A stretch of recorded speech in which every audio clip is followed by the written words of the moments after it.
Let's do church.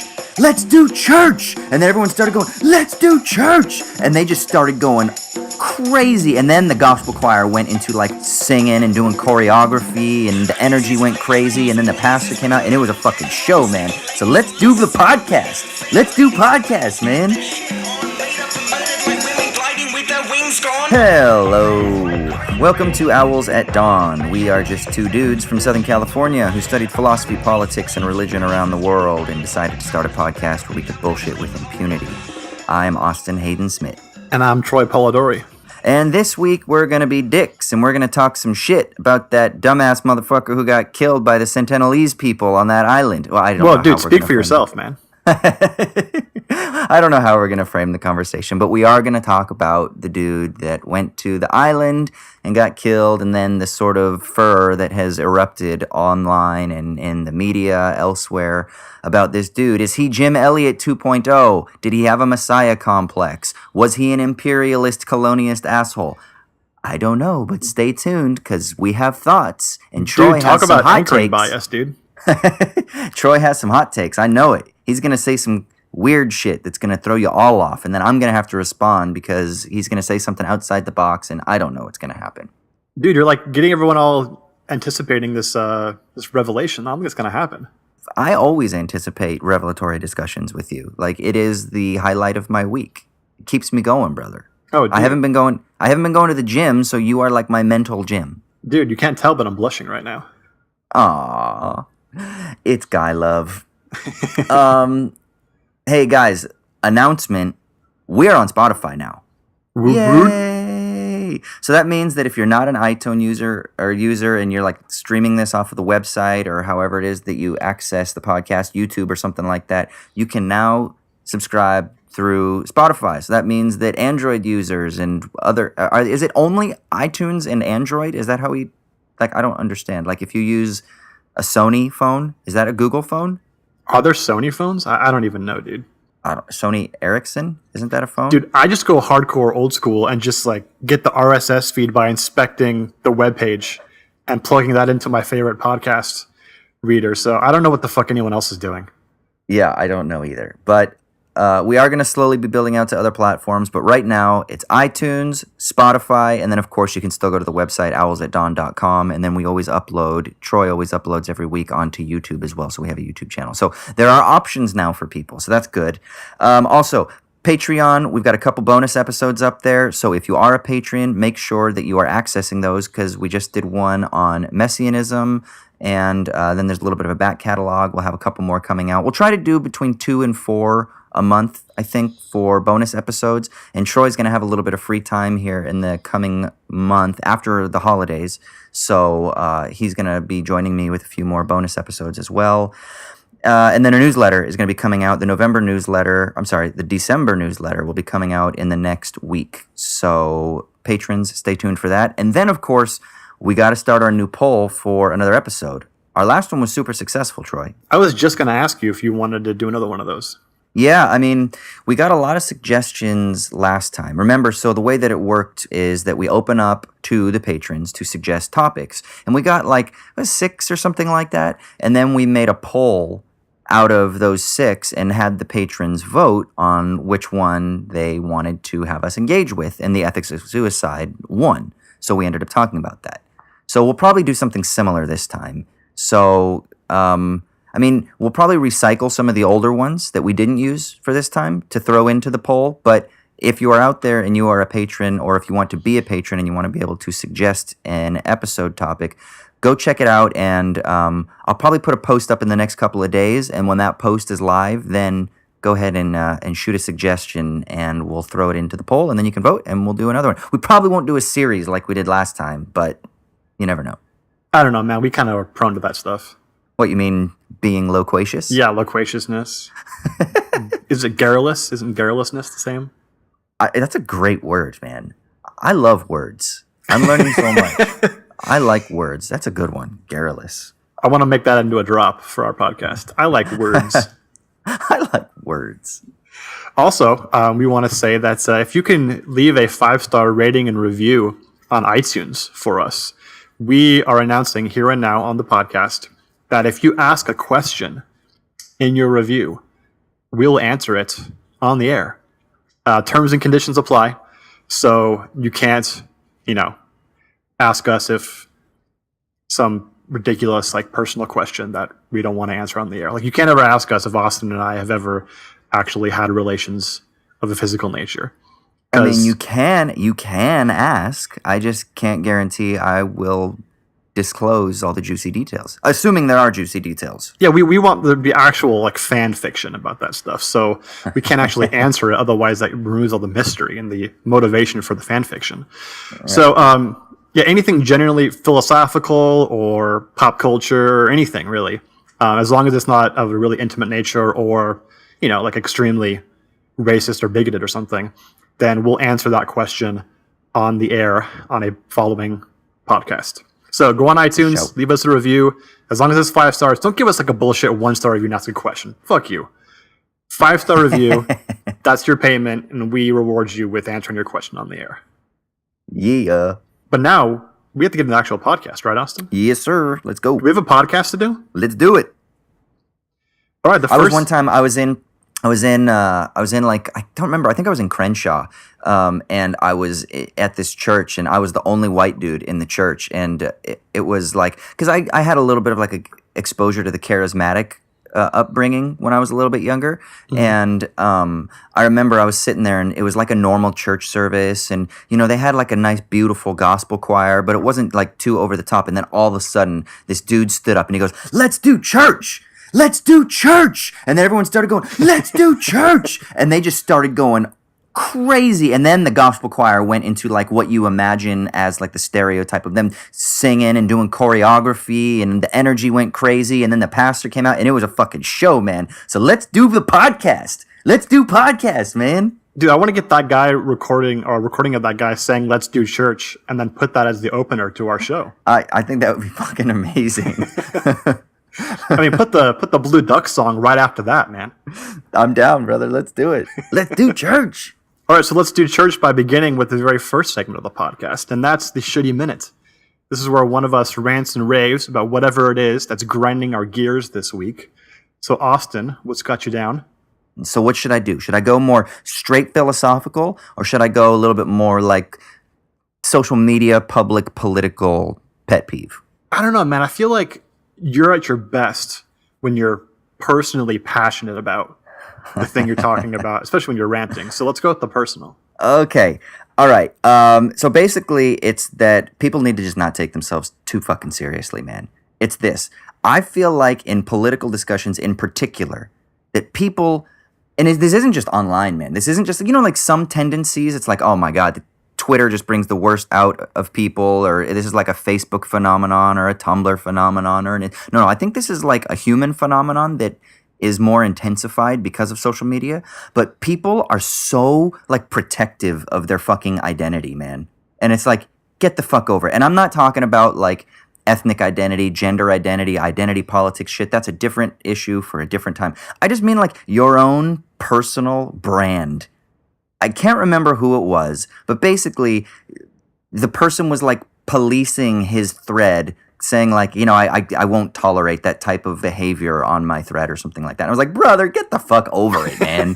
Like, get over yourself. You won't tolerate it? Like, okay, dude. Like, get over yourself, man. Just relax a little bit. It's just, whenever I hear it, I feel like the person thinks they're being strong, but really the person's just being weak. I just see them like drowning in a sea is how it comes across. They think they're being tough, but I'm like, first of all, that's not real tough guy shit. That's like I'm trying to be tough to posture online. But like, you know what it is, man? I lived in the UK for a really long time, and I think I really started to appreciate self-deprecation, and Americans don't quite have it because they constantly need to, as much, or to as great a degree, because they constantly need to protect and preserve like this facade of this unshattered identity, or this like fabricated idea of strength that they're trying to exude. But all it comes across to me as like this mimetic, like you're just copying what you've seen other people do in movies and what other people have said. I don't know. This isn't even like a shitty minute like for the week. This is like a pet peeve that I just see all the fucking time. Like, just relax, man. Like if you look at any debates that I ever get into on Twitter or Facebook, I never have tense discussions. Why is that, motherfuckers? It's because I'm able to diffuse the situation, because the other person has no power over me. Because what are they going to do? They're not going to fucking kill me, man. Like, stop being so out of control. Jesus Christ. And loosen up. Stop trying to defend yourself. It's like, you know what it is? It's this tendency to need to attack, defend. And I saw, you know what triggered this thought? It was a weird thing, but apparently Jessica Simpson got mad at Natalie Portman, or not mad, but she issued a response to Natalie Portman, who in an interview said that, like, in 1999, she saw a photograph of Jessica Simpson in a bikini and she was disappointed. And then Jessica Simpson issued a response, right? Now, here's my thing. First of all, in the context of the interview, Natalie Portman's point is that Jessica Simpson was claiming to be a virgin, and then she was being used as a sort of like sex icon, and then that contradiction confused her, right? And she was disappointed. And then Jessica Simpson had to issue this response. Now, I get it. There's PR shit, and she's got people on her team that are like, you probably have to issue a response, whatever. But maybe not. There's still this tendency, and even that PR tendency to need to, like, manage the brand is still symptomatic of this issue of kind of people needing to defend themselves. But then she issued this response that was like, I'm disappointed that you were disappointed, or whatever the fuck it is. Or like, it was like she needed to defend what she felt like was an attack, rather than just be like, hey, like, I get it. It was a confusing time, and I was publicly, portraying myself as a virgin because I was a virgin, but at the same time, or just fucking leave it. Like, I don't know, man. Like, why do you even need to respond and defend yourself? Like, who cares if you feel like someone's impugning your character? Get the fuck over it. I don't know, man. It's fucking annoying. Does that make any sense? I got kind of like rambly at the end there. Yeah, dude, that was like 9 minutes of uninterrupted ranting. That was beautiful. Jesus. I want to just put that in the Owls at Dawn time capsule and send it into space. What a view of humanity that the aliens would have. It's like, it's more than like a little annoyance. It's like a constant pet peeve. Like, constant. Every day. I can't help it. I just feel like they're trying so hard to protect themselves and to protect their identities and to protect the things that they believe in. I mean, it's like, get the fuck over it. Who cares, man? I don't know. This is where I get like really nihilist, and I want to be like, we're all fucking burning and dying and melting and whatever. Get the fuck over these like little petty things that you're holding on to. Jesus. And so much of it comes from fear, I think, too. You know? It's like I'm afraid that this person is going to somehow best me in an argument. Who cares, man? Who cares? Yeah, dude. It's such petty insecurity, you know? It is. It's totally an insecurity. And I think, too, it has to do with people's expectations, thinking that they're somehow going to, like, win somebody on Twitter. You're not going to fucking win, man. That's not the point. Adjust your expectation. Embrace process and just live in that shit. Stop trying to think about the means and the end. But it comes from, like, this weird rigidity of thought that sort of encloses people into this restrictive attack-defend mode. And so they're unable to actually be comfortable with process. And they need, like, the answer. So they are constantly trying to either set a border that they can stand behind, or they're trying to set a border so that they can like block the other person. And I just feel like it's just such weak shit, man. Yeah, dude, you're talking about that guy who was saying he's policing basically his thread. He won't allow this shit on his thread, right? It's like those restaurants, you know, that have the sign that says we reserve the right to refuse service to anyone. Like he's putting that in his thread. Right. He owns his thread, right? Yeah. This little corner that the big drug lord gave him Twitter. He's gonna police it, right? Get off my corner. It's the whole like extremely online thing is like I just don't even. It's like a anthropological, like sociological experiment for me. I just don't get why people behave the way they do online. It is fascinating. I wonder. I mean, I'm glad I'm not going to be alive, I guess, but I wish I could at least have access to the knowledge that humans 500 years from now are going to have. You know, are they going to look at us like we look at people in the Dark Ages? Like, Jesus, man, they were missing some shit. Yeah, I'd like to think that we'll just adjust, and a lot of the norms the positive norms that govern, you know, real life actually get developed online. But I'm my pessimistic side's like, nah, dude, we're just gonna burn ourselves to death. Like it's just gonna be a horrible shit show, like in Black Mirror. Yeah, well, I don't know. Just stop taking yourself so seriously, people. It's okay if somebody flips you off. You don't need. Did you see that video of the two dudes just flipping each other off? Oh, yeah, that was pretty great. First of all, that's hilarious. But okay, so my favorite part funny. was like the truck that like won't cross the paths of the birds. You know, he's like, I can't interrupt these birds being flipped. Right, I need to let the stream go across the road. but like, here's the funny thing. Okay, like first of all, I think that video is amazing. But here's the funny thing. What power does that middle finger actually have? It literally has no power unless you grant it power. Like that's why the video is great, is because it's so comical that the meaning here is so profound for the two guys involved and the dudes who are watching. But then watching it, you're just like, this is so stupid. These are empty signifiers. Totally empty. Totally fucking empty, man. And that's the whole thing, is all of it is empty. We only grant it meaning by infusing our piety into it. So how about you just don't? And you redirect your piety in a productive way that allows the exchange of signifiers to circumvent that back and forth attack defend in such a way that you can productively move to a different area. And this isn't just because I'm somehow like siloed away in an echo chamber. I engage with people all the time that are radically opposed to me. And I never, ever, ever get into those types of arguments. Why is that? It's because I don't allow the power system to reproduce itself. Because I want to circumvent it and I want to create with it. And I'm not trying to just pat myself on the back and be like, I have somehow reached a level of wisdom and everyone should follow me. But it is indicative that there is something weird and fucking perverse going on that you can circumvent. So I just think we should fucking try.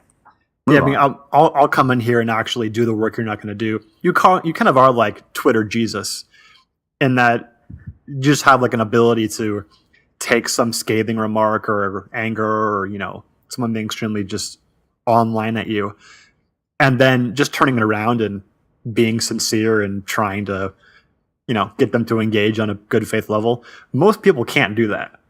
In fact, I think almost nobody can do that. So I do think following your example in that, it's a very positive thing.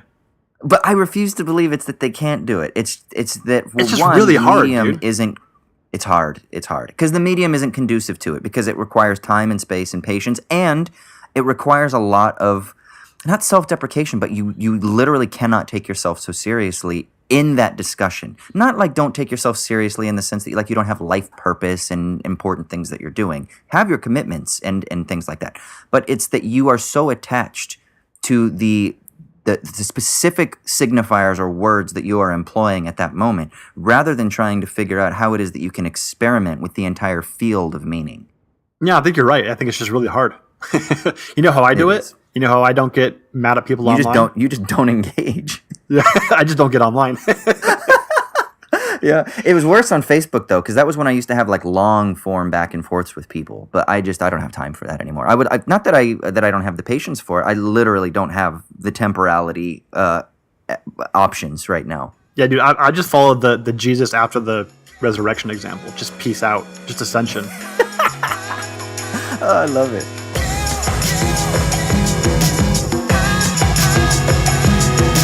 All right, so for our main segment today, we're going to be discussing an event, I guess, more than anything else. It was an event. Yeah, it was an event, and it's this guy. I guess he's described as a missionary, although I'm not sure he had quite the credentials to be called a missionary. I'm not even sure what those credentials really are. I've heard him described as a missionary and an adventurer. Okay, that makes sense. His name was John Allen Chow, and he, if you've been following the news at all, went to an island in India called North Sentinel Island, and it's known as being the location for one of the most isolated or long isolated tribes in the world, the Sentinelese people. I'm going to probably biff that word several times in this podcast because I haven't said that word out loud, I don't think, yet. The Sentinelese.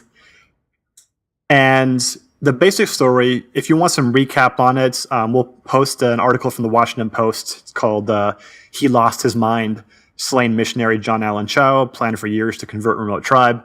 And it describes the background and what exactly happened, but suffice it to say, he planned for years, apparently, to visit this remote tribe because he felt that it was his call or his mission, and we'll talk a little bit what that means. to visit these people and preach the Christian gospel to them. He knew it was dangerous. It wasn't like he was completely ignorant of the fact. But he went anyway and broke a bunch of Indian laws in doing so. And they, as they have done in the past to people who have tried to visit them or breach their borders, killed him. And he seemed to be fully aware that that might happen. I guess some notes in his journal from the days before had said that he was expecting he might die. So it wasn't like he was totally ignorant of the likelihood of that outcome. I think we can start by just recapping, I think, the sort of main reactions to this story, because it's such a strange thing, right? I think for the vast majority of people in the world, they just have no way of empathizing with him because they don't understand what you could possibly believe such that it would motivate you to do what he did. You think it's correct to say? Yeah. I mean, I think this kind of ties into the shitty minute when we were talking about how it's hard to empathize with people, especially if they come from a worldview that is radically distinct from yours. So I think you're absolutely right. First of all, there is immediately the outcry was, this guy is crazy. This guy is an idiot. Why would you go and do something like that? Not just the fact of, the possibility of contaminating this tribe with diseases. That's a different type of critique. But even I think that it's impossible for somebody who doesn't understand the lifelong connection that you have to a sort of faith system and how that can lead you into these types of territories. But motherfucker, when you grow up in the church, you read stories about Jim Elliot. You read stories about Corrie ten Boom. You read stories about these people that confronted these violent oppositional forces and how they sort of overcame those for the cause of the kingdom. And that stuff is instilled in you, into your psyche at the deepest level. And if you don't have that exposure, there is a little bit of a disconnect when you read stories like this. So yeah. Yeah, I think you put it well. The two words I hear most ascribed to sort of condemning his character are crazy and idiot. And I think both of those are extremely wrong. They sort of illustrate a lack of ability to think deeply about these things, and also just the inability to have empathy for his situation, which I'm not sort of morally condemning anybody who said that. I just think that he comes from such a strange, unique background that is pretty much the same as we came from. That doesn't give us special knowledge or anything, but I think it does allow us to more immediately understand why he did what he did in a way that it would take somebody else probably a lot more work than they're willing to put in. And I wouldn't even blame someone for not wanting to put the work in, because, why? Why would you even give a shit about trying to figure out why he did what he did? But that's why we're doing the podcast, right? We want to sort of put out there why he did what he did and why it's rational. It's not good. I think it's wrong morally what he did, but it's rational. He's not crazy and he's not an idiot. So if he's not an idiot and he's not crazy, but you still want to condemn his activity as being either immoral or unethical while still being rational, could we just say that he's an asshole then? No, I don't think so. Because I think an asshole willingly does what they know is wrong. And I don't think he did. I think he honestly thought he was doing the right thing. And I don't think, and we can disagree about this, because I know you said a little bit about how you think there's a messiah complex going on here.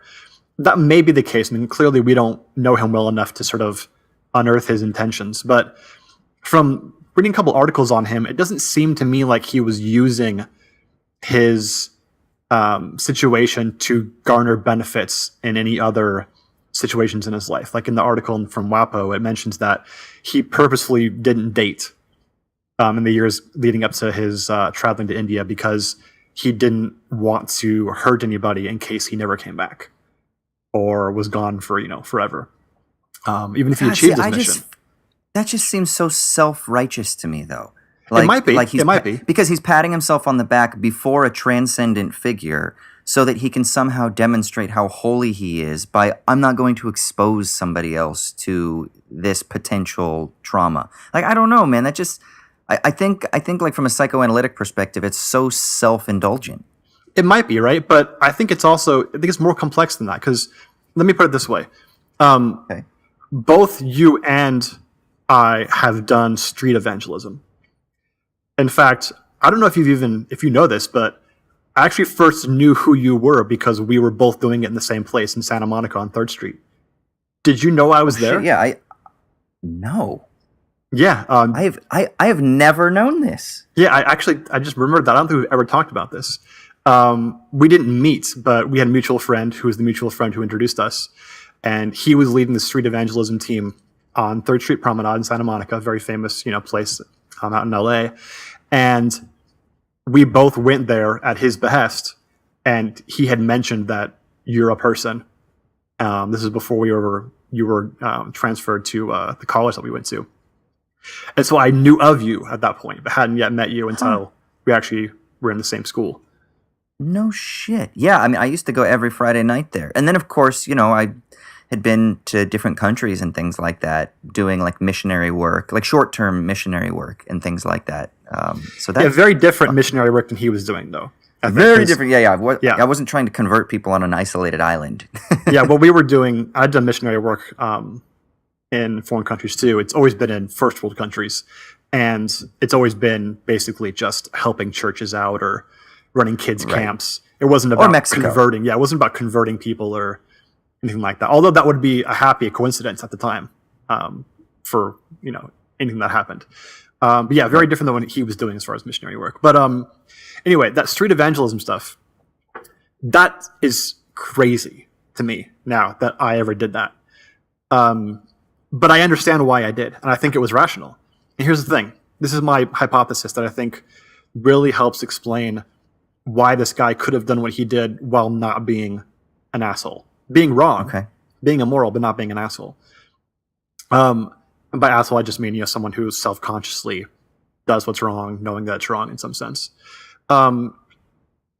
It's fully rational if you believe that God has bestowed on you freely, outside of any work that you've done, with the grace of salvation, and that your mission is to help bring that to other people.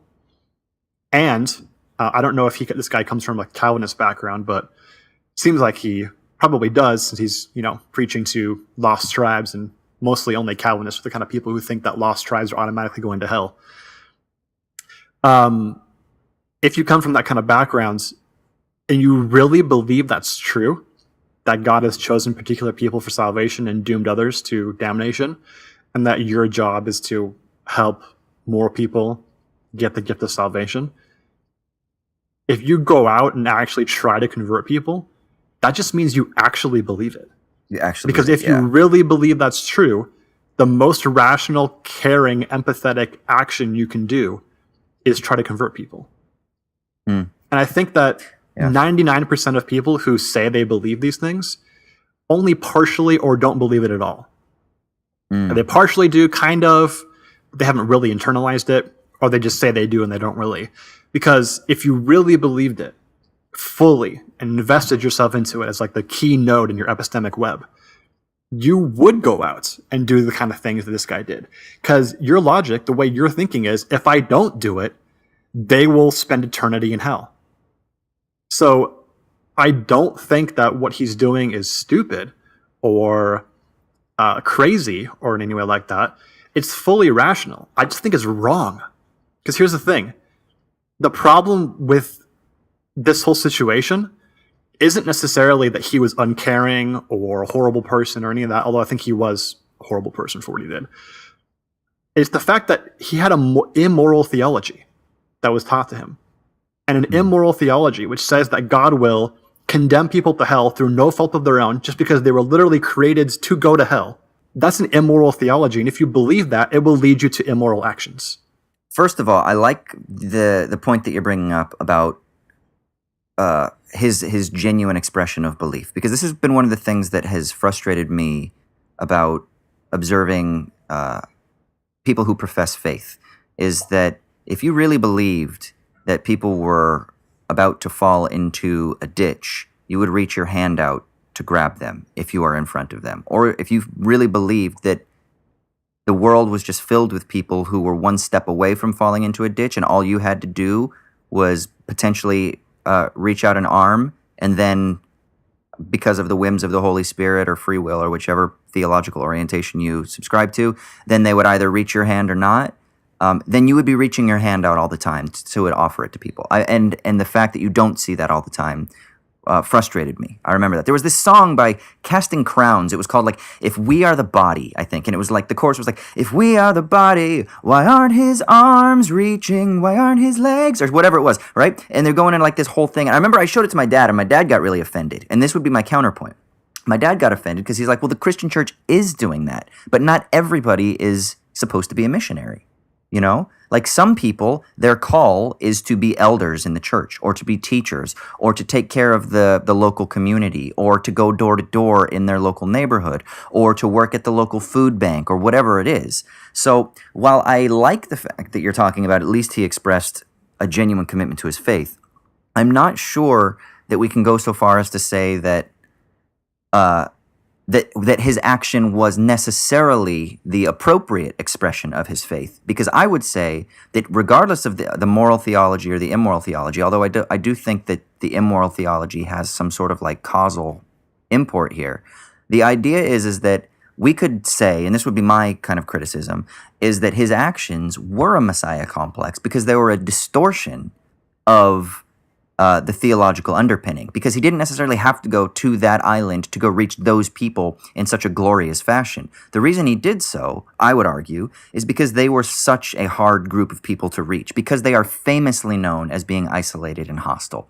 And so there was a sense of adventure, and there was a sense of self-indulgence that motivated his desire to be a certain expression of the body, rather than being content with serving the local community, organizing the fellowship meal on Sundays, teaching, being a missionary in another capacity, doing a church plant in an area that wasn't going to make headlines. I can't help but look at this and think of this as him intentionally trying to seek headlines so that he could somehow satisfy some sort of like self like a narcissistic need. Does that make sense? Yeah, I just don't think that it's true, probably. I mean, I think a lot of people that do this kind of stuff probably do have these narcissistic impulses. It's a very, common thing to try to gain glory by doing something no one else will do. It just seems like a lot of the evidence, and from my own experience, I know, the reason why I did stuff like street evangelism wasn't to gain attention. Like, it didn't gain any attention.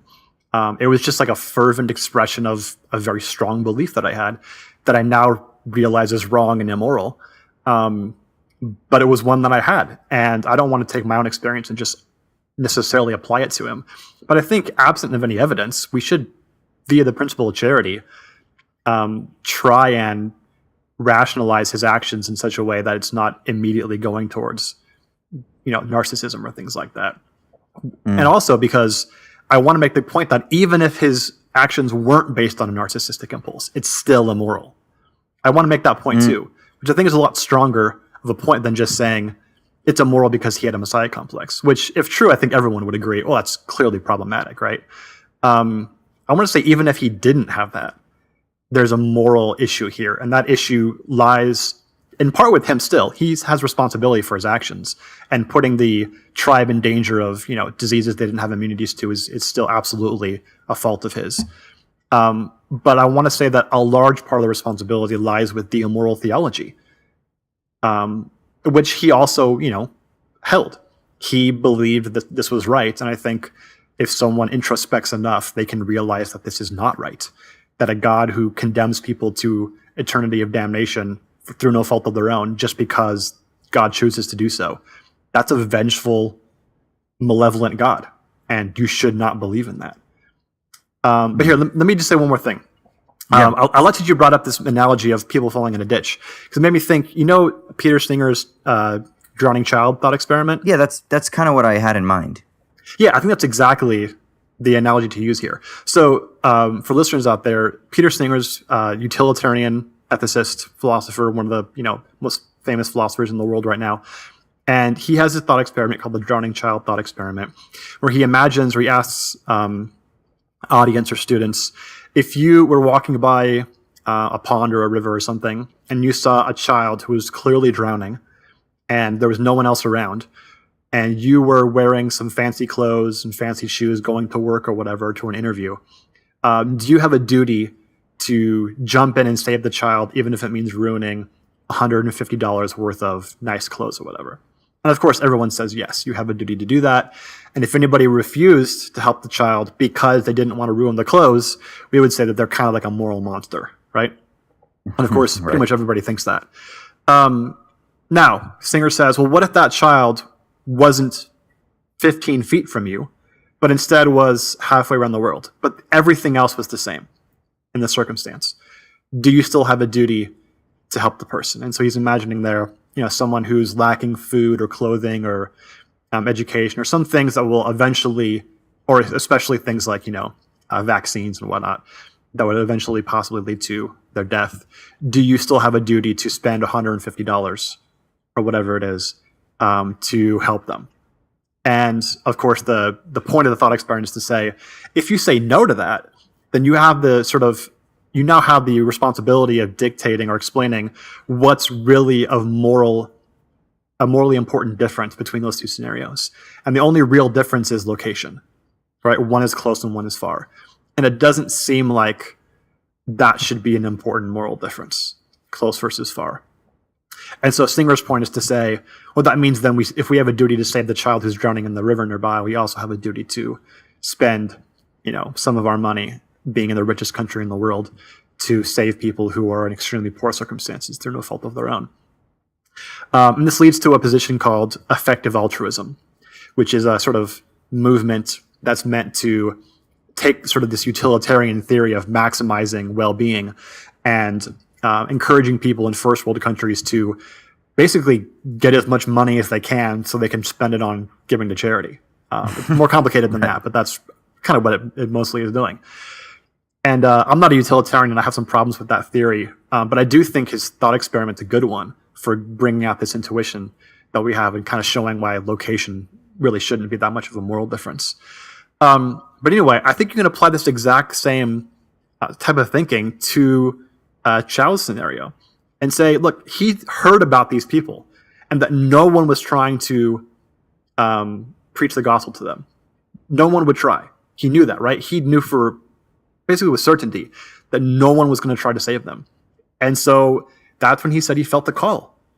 And the call, for those who didn't grow up in evangelical circles, basically means this extremely strong, effective feeling that you have a duty to do something particular in life. So anybody who ends up being a pastor at some point says they got the call, and it's this feeling that they were destined to become a pastor, and so they go to seminary or whatever. And missionaries get this too, the call of going to a particular place to help preach the gospel to them. And it's very problematic, epistemologically speaking. But that's the reference here. And I think that if he just had the same type of thinking, which is, if I don't go do this, literally no one's going to. No one is right now. So someone's drowning. And if I would be willing to drop everything and save someone who's drowning right next to me, why shouldn't I run across the world and save someone who's drowning in India? I think that was probably what he was thinking. And that seems rational, if still immoral. Yeah. Okay. Well, first of all, so I think one of the problems with Peter Singer's argument is that when he shifts the proximity of the metaphor or the thought experiment, he is neglecting political economy at that point. And that's something that needs to be considered, because there's a radical difference between me walking by a pond and seeing a child drowning than me donating money to an NGO or to a paragovernmental organization, or me then acquiring money through exploitative capitalist means so that I can then allow for, I don't know, the dispersion of microcredits or something like that. Like, I 100% agree with all of that, and it's why I don't think effective altruism is good. But why is that pertinent, though, to the... The reason is because what we're talking about then are the difference of mediations, right? There's a difference in the degree of mediations. Similar here. If Chow were walking by a group of people and he had an immediate call, let's say, stirring to save them, That's a different set of mediations than if he is going to literally illegally transgress Indian law, uh, potentially threaten people with diseases that he was not an idiot. He had studied them for years. He knew that they did not have the immune systems and that there was great potential. I mean, they've already had like a bunch of their tribe wiped out because of disease and things like that historically over the couple hundred years that they've kind of been on record and been understood. And various other islands around them, people were wiped out because of disease that was introduced from foreigners. So he knew that. He's not ignorant of that fact. So there's that factor to consider. And then I think the idea that he had this adventurous spirit, that he felt this call that if I don't do it, then nobody else will. There's a system of economy there. It's not the exchange of physical resources, but it's some sort of immaterial labor or affective resources that he's working through, that he's thinking about exchanging with, at the level of like sign value. And somehow he thought that he was the one who was going to reap the benefit and the reward without paying attention to the system of, let's say, political economy in quotes, but to these systems of meaning and to these systems of symbolic value that he didn't really measure outside of how it would benefit him. That's how it comes across to me. And I know that that's so fucked up and maybe reductive because I still can empathize with him and I still recognize where he came from. And I still want to say, I think the dude was being a dick. Yeah, but he was right. I mean, no one was going to do what he did. Like, it wasn't like so with the Singer example, the reason why, and I agree with you, effective altruism is problematic is because the conditions by which people in third world countries are made poor and destitute is vastly different than the ones that caused somebody to be drowning in a river next door to you, right? Yeah. And ignoring that is extremely problematic. 100% agreed. The reason why no one was trying to breach the boundaries of the Sentinelese people isn't that, though. It was just like some historical contingency. And so the way he saw it, there's a kid drowning in the backyard and no one's home to see it. So right, but he wasn't, I gotta do something. He wasn't paying, right, but he's not paying attention to the system of political economy, let's say, the mediations. So like the reason that the Singer example falls short is because we recognize is when you expand it to those larger mediations, we realize that there are these other power structures that are at play. And so then we say, well, maybe we shouldn't just donate our $150 to whatever this NGO is, because that's not actually contributing to the real life-saving efforts that the thought experiment supposedly tries to analogize.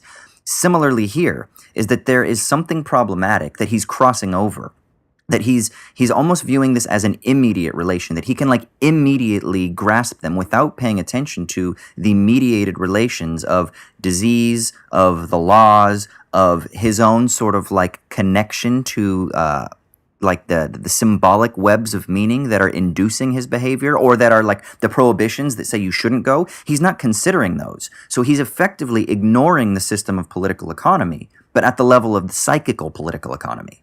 Does that make sense? Like the libidinal economic concerns. So he's still making that same kind of mistake that I think you run into with singers, with the Singer model.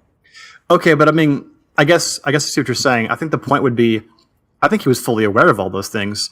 He just has a theology that tells him what he's doing vastly is more important than those things. So I'm sure he considered what happens if I get there and I give all these people diseases and they all die.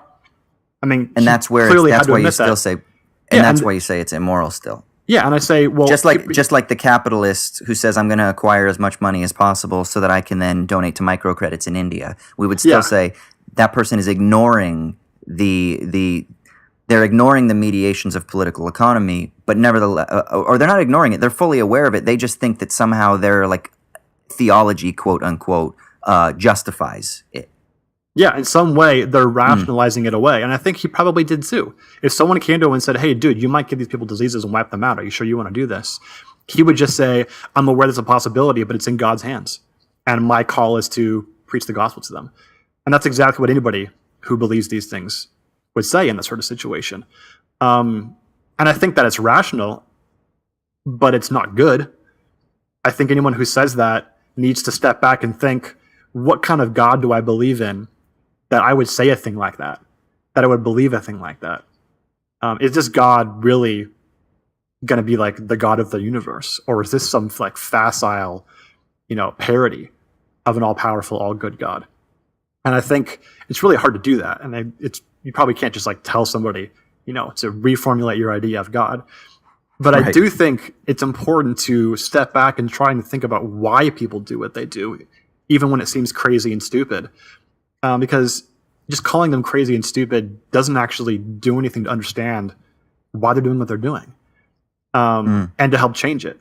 Not many people are going to be convinced to, leave their religious belief or their political ideology or whatever because someone tells them it's immoral. But both of us did. And I know a lot of other people did too. And it took more than one conversation, right? It took a long time. But eventually people can change and can reformulate their beliefs. But it didn't come from calling people stupid. Yeah. I mean, I'm still not sure what I think about this. I think, well, first of all, I'm just really uncomfortable with the word moral and immoral anyway. Like, I don't know. I like to think in terms of like ethics maybe, but I don't know. So I need to think more about this because I'm not sure that I would say his actions were immoral. I think unethical. Well, remember, I'm saying that the responsibility lies not entirely with him, but with the sort of background structures of theology in Christendom, which perpetuate the idea that God is such that he's going to create people simply to condemn them for his own glory. And that's the kind of terrible belief system which encourages people to do things like what he did. And so I think this is much more structural critique than just like an individualistic condemnation. Yeah, so I think here's where I came at this from a different perspective from you. I think you are leveling a theological critique, whereas my concern is more ecclesiological, or maybe like even like anthropological. And let me explain why I think the difference is. It's because I didn't spend as much time thinking about the theological structural motivations as you did, or as you have. I was more thinking, my immediate response was that this is going to then be used to do a couple of things. One, it's going to then be used to reinforce that indigenous peoples or that native peoples are savages. Yeah. And this is going to reinforce then the idea that Christian culture is somehow civilized culture. And that was immediately for me something that really bothered me because of his efforts to go to this island, which I immediately felt were glory seeking. Now, maybe part of that is also a self-indictment because I recognized that when I went on Friday nights, even though I wasn't trying to earn my salvation, there's definitely a sense in which I was trying to earn favor or earn glory among, let's say, cute chicks that were at our private evangelical university, They were all over you for that, man.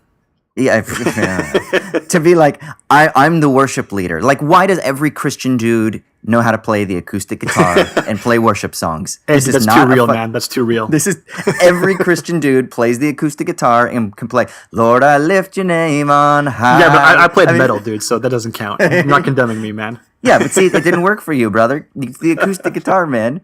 You got to do a little Jack Johnson, but with worship songs, and then you're did, man. I led that stuff for like 5 years. Yeah, man, it's the thing, right? But of course, there's a measure of sign value in that, and we're trying to get some sort of return on our investment, and the return is accolades or praise or the recognition that you're spiritual or you're holy. It feels good to feel like you are embodying the faith that you profess, and it's not entirely dickish.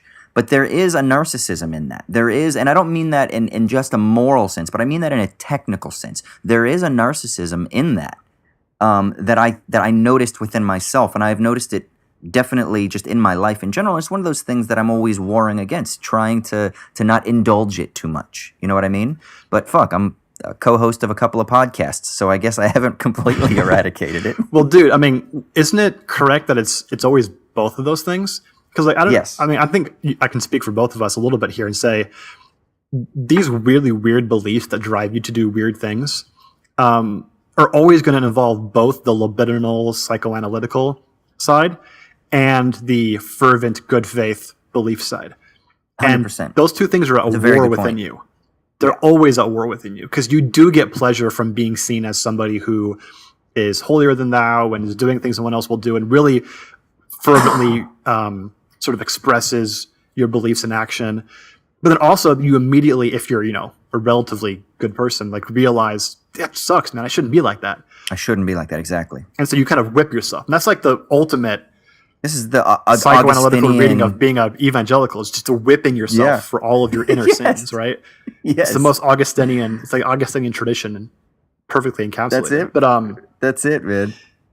yeah, so I think that your ecclesiological reading and my theological reading are absolutely in concert, because the ecclesiological stuff, it uses the theology to perpetuate itself, right? They're in marriage together. And it's really an unholy marriage, I think is the point, right? It's sort of the system that perpetuates these really negative things. And not only negative things. I don't want to get like too condemnatory here. Like, there are some good things that come out of that too, like driving people towards giving charity and towards caring for one another and helping the poor and all this great stuff, right? But it can also lead to this really bad stuff, like, missionaries who go to isolated islands and put people in danger, probably because they thought they were doing the right thing. And also, you know, probably had some adventure-seeking impulses as well. It takes all those things. Yeah. Yeah. No, I think you're absolutely right. It is. I think that my tendency at the moment is to focus more at the ecclesiological and the anthropological than the theological. And I don't know why that is, but immediately that was my response. And I think it's because I kind of just presume the good faith disposition. And so I don't think through it as much at a critical perspective, because I kind of just presume it. So my frustration, and I had a buddy, he listens to the podcast too. He might actually be listening now, so Kyle, what up? But I had a buddy, he kind of like tried to call me out on how he sees me as being like unfairly critical constantly of Christians, right? And that I'm just like constantly dogging on them and shitting on them, but that I don't afford like that same sort of like level of scrutiny to other things. And there might be an element to that, but I kind of told him, I said, you have to remember though, like, sometimes you are most critical to the ones you love the most. And I think part of the reason also why I was so frustrated with this is, you know how Christians like to talk about like that they're being persecuted, and constantly it's this idea that the world is against us. But so often the reason that you're being persecuted is because you're just being a dick. You are bringing that upon yourself. Like, it's because you are going in there and you are causing the conflict that then you think that you are the resolution of. So you're actually kind of causing the problems in order to induce the drama that you then are required, and then you would then become a required entity to manage that drama or that conflict. And I think that there's like this self-reinforcing, kind of like circular creative process that I also notice in a lot of missionary work. And this kind of thing to me was also, I don't want this instance to then be used where this guy is Jim Elliot 2.0, and that this just reinforces, one, that native people or that indigenous people are savages and they need to be Christianized because Christian Western civilization is the pinnacle of what it means to be civilized. And then two, I also don't like the idea that this will just reinforce a generation of people who are like, see, Christians are being persecuted. The world is against us. The world does not want our message. Here is proof of it. The most unsullied people that are not contaminated by other ideologies, even they are driven by the spirit of sin or some shit like that. And I know spirit of sin isn't an accurate theological term. You know what I mean? But that they're driven somehow by their corrupt nature, and that they cannot enjoy the things of God. They cannot access or they will not accept the things of God, right? And I don't know, man. To me, that is the stuff that I found most frustrating about this event. Yeah, I totally agree, dude. I share that sentiment entirely. And I think the problem is that phenomenon of being the dick who causes the conditions by which you're persecuted for being a dick is not a phenomenon exclusive to Christianity. It is involved in any like group that believes they have some secret knowledge of some sort. So like think of like Socrates, right? Socrates is a total dick. Philosophers? Yeah, philosophers follow in his footsteps, right? By being the dick who wants to question the concepts anybody employs when they're just trying to have like everyday conversation, right? But Yeah. Socrates is doing it for a very good reason, like to elicit Socratic wisdom in them, right? And so any philosopher who does that, sometimes they're being a troll on purpose, right? But sometimes they just like, that's just where their mind goes. And so they start talking about it, and it's really being a dick. But they don't realize it because they think they're actually helping in some way. And so it's kind of the same thing with the religious examples. Someone who does this stuff, sometimes it's bad faith, right? Like, I don't think Ted Cruz thinks he's actually being a good person. I think he's fully aware that he's a horrible dick and everyone hates him for good reason. But for most people in this situation, I know I was this way, they think they're doing the right thing. And there's some narcissism packed up in there too, but a lot of it's also, trying to tamper that down and feeling bad about it inside, but then also thinking you're doing the right thing. And so I just personally don't think psychoanalytic reading of people is going to convince them to stop, because they're probably in the heart of hearts aware that's the case and trying, or at least wanting, at like a second order desire to stamp out that pride and narcissism within them. There's a lot of discourse in Christianity about that inherent pride that comes with like leadership roles and stuff like that. So that's all, admitted to in the actual, inner discourse.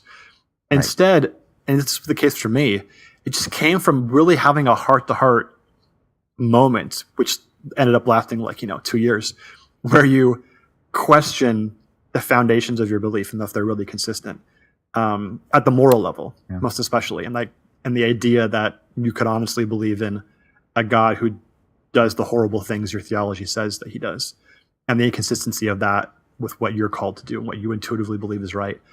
And so it just seems to me that's a better tack to take with people, because it also kind of addresses them on their own ground, right? Like, I understand why you do what you do, and I empathize with it, and I get it, and I just want you to see why the more important parts of your theology should win out, right? The care for the poor, the Jesus example.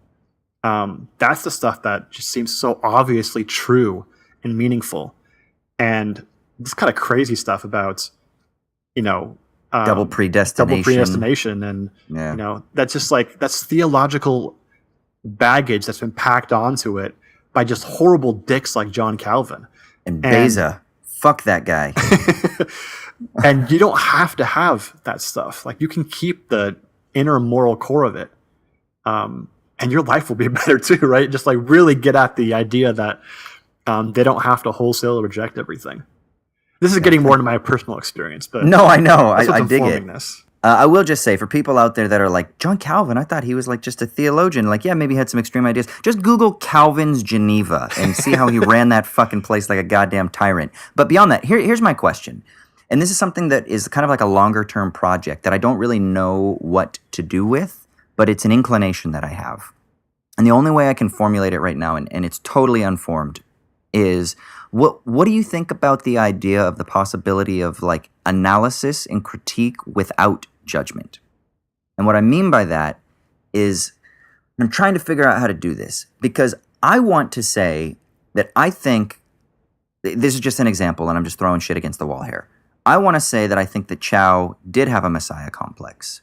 I want to say that I think that he did have some sort of structural, ideological, theological distortion that motivated a lot of his action that led to a messiah complex. I want to say that there were social pressures that were impinged upon him from growing up in the church that also affected him, that were also related to this theological distortion. And this is a web of things that kind of all fit together. They're all co-constituting, right?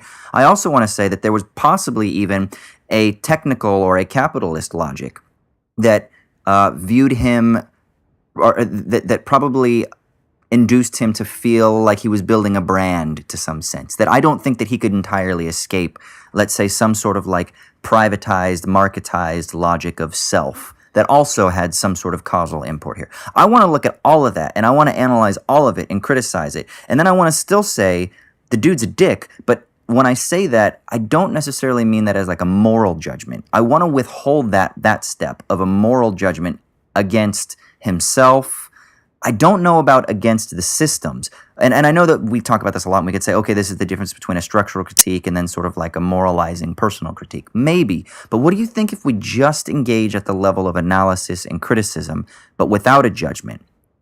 Does that make sense? Yeah, I mean, but do you think anybody actually does that? Like, I know people talk about that, but dude, I read like the psychoanalysts and stuff, and like, it's all full of judgment, man. Like Foucault, that guy was full of judgment. Like all the continental stuff is like full of moral judgment. They're all like, no, we're postmodern, we're relativistic. It's full of moral judgment. Inauthenticity is bad. Being in the world is bad. You got to be being towards death. Like I just never believed for a second that there wasn't judgment at the heart of that stuff. Now that said, I do think there's like a really important place for trying to withhold judgment.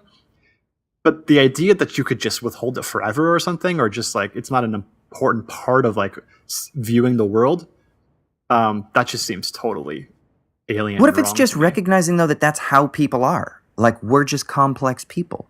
Like I think this is one of the things that totally ties into my shitty minute. I think this is one of the things that underpins my engagement with people is that I look at them and I'm like, hey man, we're just fucking complex motherfuckers.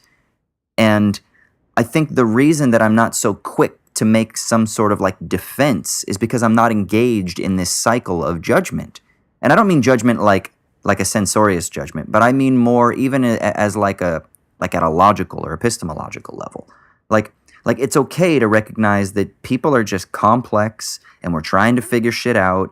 And people do shit sometimes for irrational reasons or unconscious reasons or because they had a shitty day. Maybe somebody cut them off on the way to work and they spilled their coffee on themselves and so they're frustrated. So I'm eminently patient with people in my interactions because I am aware of these radical networks and webs of forces that are surrounding people, impinging upon them. And so what if we just open ourselves up to those webs and networks without being so quick to like reducing it to the particular? Yeah, I think you're absolutely right that that's super important just to engaging in life. But it's episodic, right? Like the vast majority of the time when we're involved with the stuff that we do every day, we think it's meaningful and matters. And if you do that too much and you never step back and take that moment to see how ironic it all is, then you get too serious about it and you end up being a dick. So you have to have moments where you step back and say, dude, this is all kind of stupid and shitty, right? Why the fuck am I doing this shit? And then you laugh about it and you have some jokes and you have a beer and then you get kind of back into it the next day, right? Like that's super important to being mentally healthy.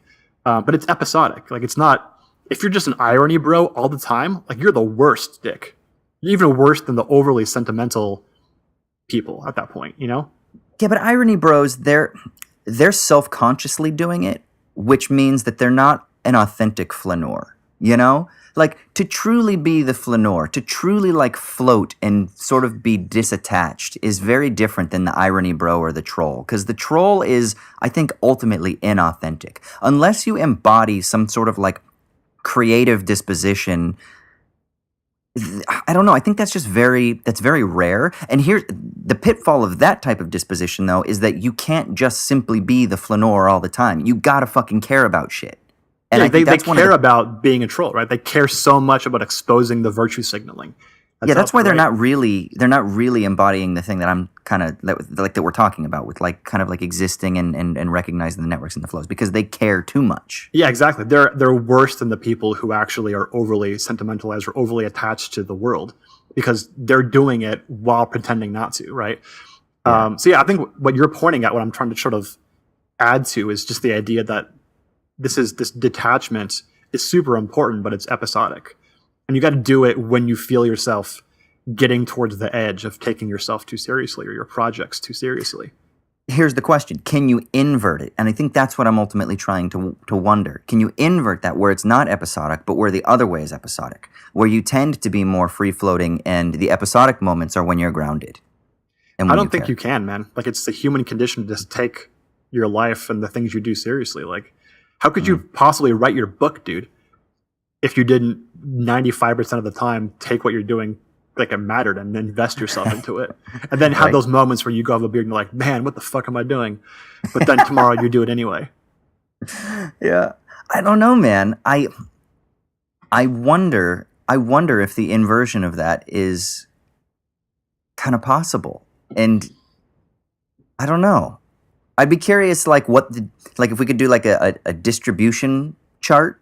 Like, I wonder what the percentage of times are where, like, individual people. It'd be fun to do it. Like, I don't know how the fuck you could ever measure this, but where individual people are engaged versus like disengaged. Whether or not that's even like an appropriate like metric. But you know what I mean? Like if you could have some sort of like distribution graph where you like got all these plotted points, and then you could look at like different people and what their tendencies are. It'd probably really help with relationships, to be honest. Because then you could just like give them your distribution chart, and you could be like, "Hey, man, I'm disengaged quite a bit, or I'm overly concerned or care about X, Y, and Z, or whatever," and then you decide whether or not you guys are gonna be compatible. I don't know, man. I'm skeptical that it's possible. That kind of sounds to me like that Heideggerian shit, like just be being towards death, and you can kind of choose when you actually get engaged with the projects you want to engage with. And whenever I read that stuff, I was just like, bro, if someone ever did that, they would just like be the most bald-faced hedonist. They would just like fall back into their most primal drives and just be the most boring ass person in the world. Like, there'd be nothing interesting about this. But that's maybe just my own inclinations. Yeah, I don't know, man. I don't know. Well, regardless of that, I agree with a lot of what you were saying about Chow. I think that there are still some points of disagreement and some things that you gave me to kind of think through, because I'm really curious. I think I want to think through more about that idea of like the immoral, as you call it, theological underpinning. But I definitely do agree. I don't think the guy was crazy or irrational. And I do think that it is important for us to consider his rationality and connect that, even as a step towards empathy, connect that even with my own experiences to the things that I did. Here's the thing, though. I don't have any guilt or frustration, and I don't judge this is kind of the thing. I don't judge myself about my time going street witnessing. Because I have no fucking clue what connections I made in like the swirling field of chaotic forces. Like, maybe I guilted somebody that night to like not have sex with his chick. And maybe I guilted some people to go into the church doors. I have no fucking clue. But I also don't know what that's going to lead to in a person's life. And the point is that I'm not sure, and this is not to get super postmodern here, but I'm not sure that there is the sort of transcendental signified, that external other that is actually standing as the pole by which I'm judging the morality or immorality of my actions or behaviors. So I'm not sure that I know what that transcendental signified is, or I'm not so sure that there is some sort of meta-ethical framework by which I'm judging my activities, because I'm not sure that there is one. Okay, I have a question for you, Austin. Yeah. Do you ever have that experience where you just randomly, when you're doing something or doing nothing, recall something stupid or mean or insensitive that you said 15 years ago? Oh, yeah. All the time. Yeah, that's literally everybody experiences that, right? Yeah. I was thinking like you're some alien that just doesn't have that experience. No, I just don't judge myself for it all the time for stupid shit that I said it's when a I was like street witnessing and whatnot. No, this is what I mean.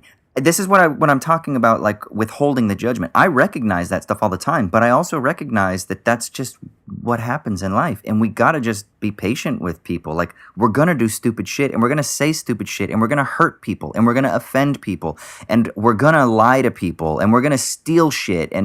But guess what, man? Like, if we don't buy that there is some sort of external, absolute, universal moral law that's judging us for those things, then we need to reorient how it is that we interpret those things. And I think that's the issue, is I just don't interpret them through the framework of like, my God, I was such an idiot. I can't believe it. I'm mad at myself or offended with myself. I'm kind of like, fuck, man, it sucks. If I could go back in time, I wouldn't do it. But that's different. I did it. It was what it was. And I don't know. It's a different type of interpretive strategy. Well, wait a minute. We're talking about two different things here. When I'm using the term judgment, I'm using it in like the philosophical sense of like considered judgment. And then we're talking here about judgment. This is like an impulse towards morally condemning yourself for past actions, which everyone does that as an impulse, right?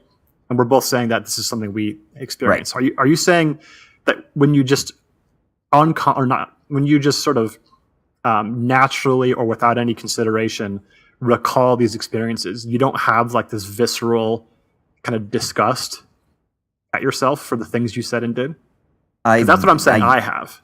I had it more when I was like immersed in my evangelical Christian mode, and it's less Okay. now. Not Well, that that's it's more of not the there. stuff you were currently doing, though. I'm talking about just thinking about the past.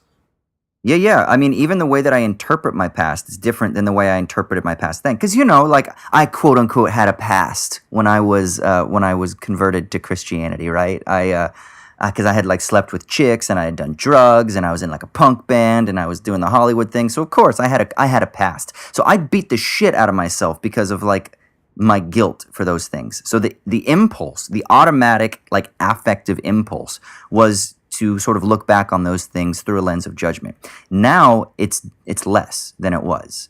And I don't know that it's like an either or thing, but the degree or the intensity to which I judge is diminished. Okay, yeah, I get that. So what I'm saying is that immediate, effective, impulsive judgment is never good. It's just an emotion, right? It's totally irrational. It's just like a disgust reaction, really. Right. But then when you consider it for a while, you can have a more actual, considered judgment. And that doesn't mean necessarily like it needs to be full of this like affective repugnance or anything. It just means being like, man, that was dumb. I shouldn't have done that. Right. And that's the kind of thing I'm saying. We can do that. Like, you can do that effectively. Yeah, exactly. And this is what I wonder. I wonder if there's a way to like let's use Foucault's language of like technology of the self, to like work on the self, to like transform the self to such a degree that you eradicate that impulse entirely. Yeah, not me, dude. I'm way too introverted and anxious. Maybe you, dude. Maybe you're like, because you're Twitter Jesus, so maybe you could do it. I'm gonna like encourage you to do it as like a sociological experiment. All right. This will be my grand book that I write at the end of my life, whether I was successful or how I fucking probably crashed and burned in flames. Yeah, I don't know, man. Then you won't judge yourself for doing that, so it'll be fine. No, that's the point. Is I will at that point because I'll realize that I was lying to myself. It'll be double time.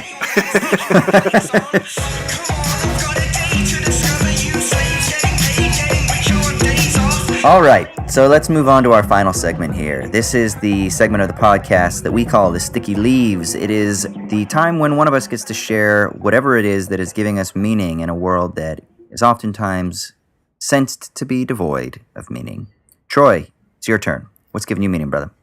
All right, I'm going to keep it quick. My Sticky Leaves this week is based on 2 different concerts that I've been to in the last month or so. I went and saw one of my favorite bands from my youth, a band known as Me Without You. Are you familiar with them? I know the name. I think I've heard a couple of their songs. Yeah, I'd seen them several times when I was in high school and college. They were my favorite bands back in the day. They were like a post-punky kind of band, right? Yeah, I mean, post-hardcore is like the technical genre label. Yeah. It's just like, Fugazi? Fugazi, yes. Yeah, they were one of the great 90s bands. They sort of took punk rock and turned it into this new, somewhat more artistic, creative endeavor. And they called that post-hardcore because it was taking hardcore punk from the 80s and moving it to a new stage of evolution. So they called that post-hardcore. And bands that follow in that sort of sound and, not only political lyrics, but also more emotive and introspective lyrics. Those were all called post-hardcore. Okay. So they're kind of from that scene.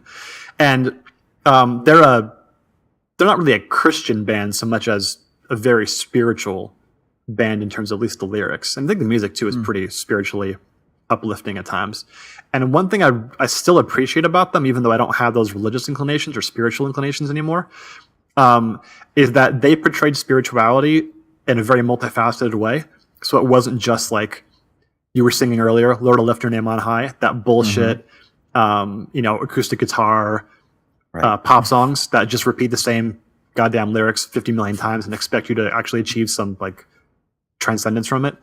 Yeah. They portrayed spirituality as being like anger and sadness and depression and suicide and happiness and joy and everything. And it was so, it was so just well-rounded.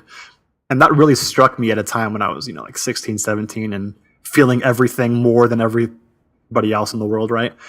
Just feeling all the time.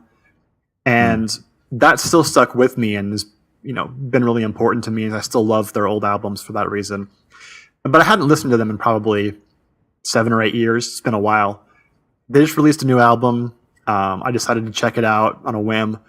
It was kind of like their old stuff, a little bit more of that well-rounded, a little bit harder, more aggressive, unbending of kind of the dark underbelly of spirituality and stuff like that.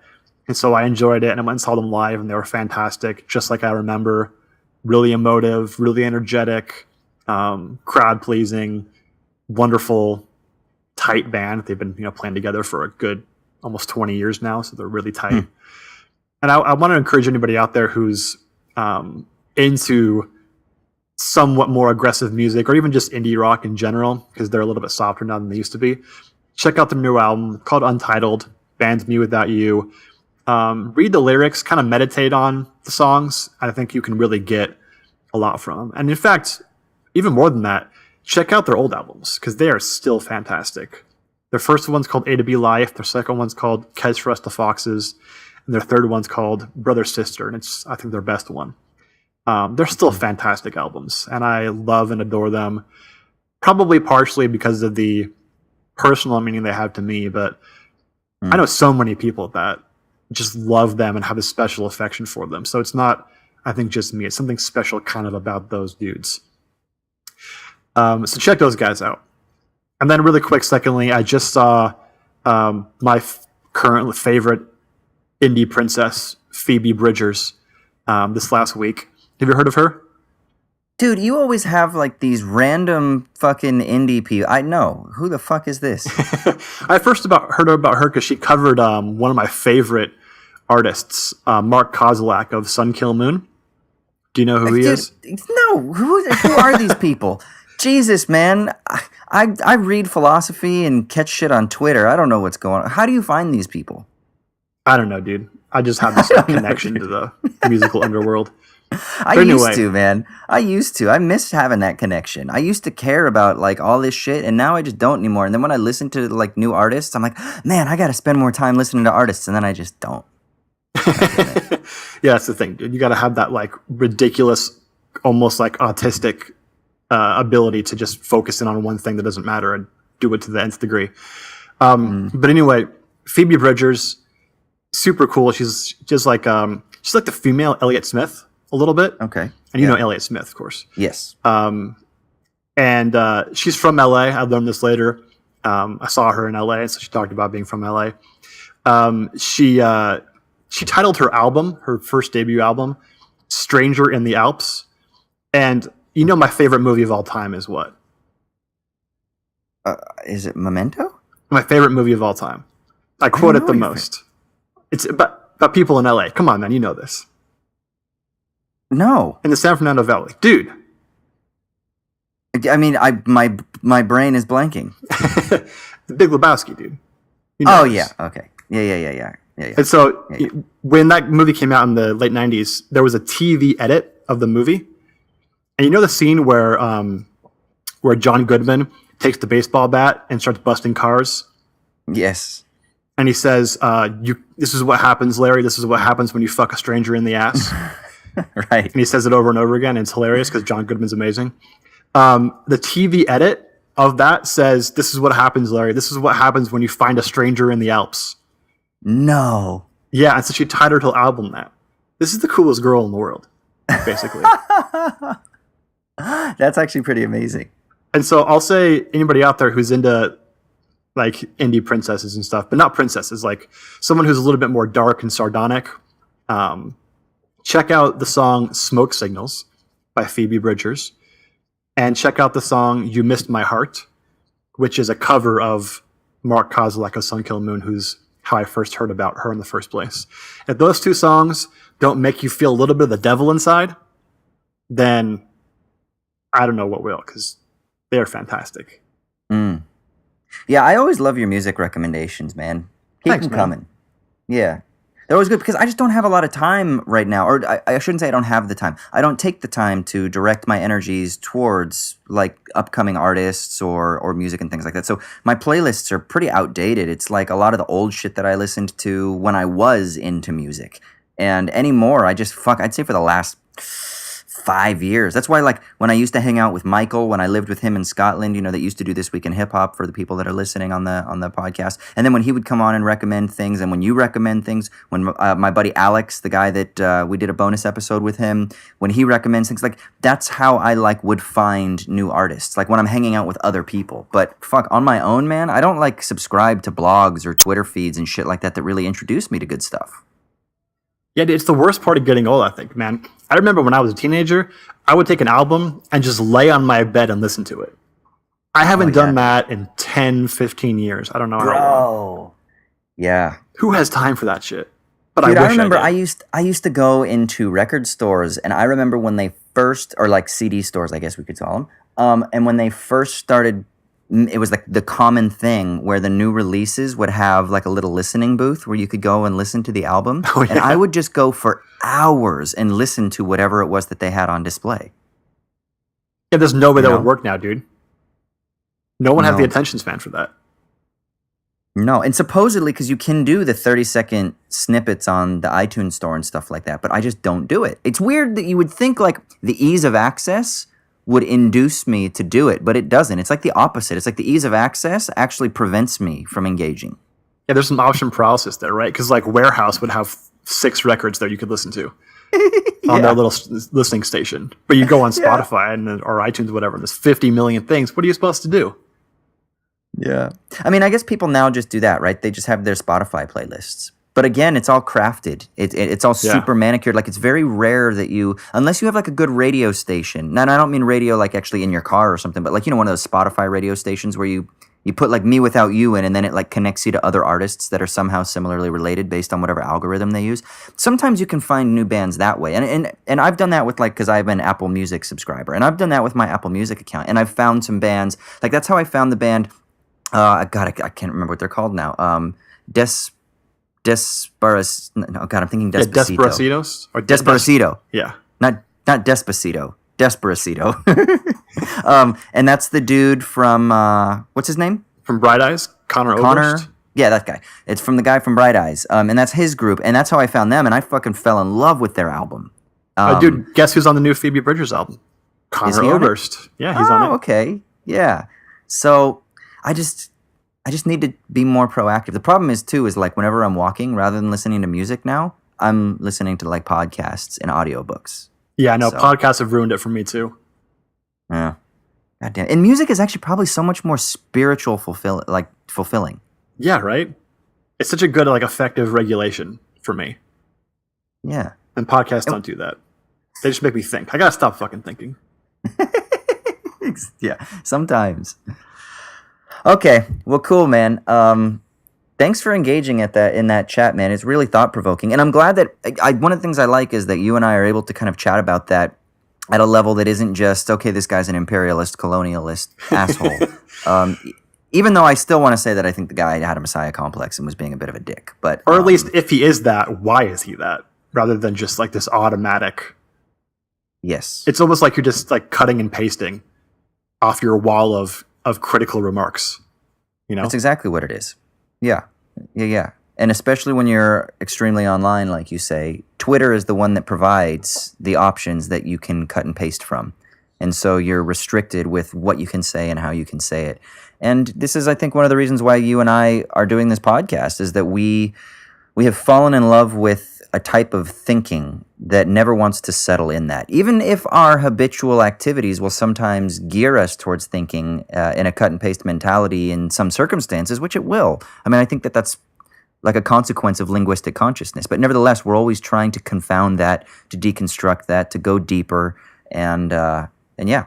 Wait, that's why you're doing the podcast? Well, and because I get like my intellectual rocks off with you. Oh, no, I'm just doing it for the Patreon money. I thought that's why you were doing it too. The fuck you podcast money. Yeah, that fuck you podcast money. Speaking of which, if you do find value in what we're producing, please go to patreon.com and consider supporting $5 a month. We'll give you the whole shebang, which gives you access to bonus episodes as well as the new newsletter and being able to suggest topics for us to address in future episodes. And then $2 a month gives you access to that latter option where you can suggest topics. Like I said, I'm going to open up a poll in the next couple of days here on Patreon, or at least open up like a feed for suggestions, and then we'll run a poll probably in the next week or so that we can determine what our next patron-led episode will be. Yeah. What else? Oh, yeah, Troy already mentioned the bit about iTunes. Yeah, leave a 5-star rating and review. And if you do and you put a question in your review, we will answer it on the air. Sweet. You can email us, owls@dongmail@podcast.com. You can Wait, hit what? us up on owls@dongmail@podcast.com. Yeah, That's not right. whatever. Is that what I said? Jesus, Yeah, man. that's what you said. I swear, sometimes I have like mental dyslexia or verbal dyslexia. My dad used Isn't to that call just it. regular dyslexia? Oh, is it? Yeah. My dad used to call it chunning, and it was like when you put That two sounds words like something together. else, dude. Well, no, it's because he was like in the middle of like a serious lecture to me, and he was going to call me child and son, and he goes, "Now listen, chun." And then everyone just like stopped, and we started laughing because we were like, "What?" And so it totally ruined what he was trying to say and the seriousness of the moment. So it's called a chun whenever you fuck things up. But yeah, owls@dawnpodcast@gmail.com is how you There can we reach go. us via email. Twitter, owls_at_dawn. And then, of course, Facebook. Is there anything else? Just one more thing, dude. What's that, man? Das Vidania, Amerikanski.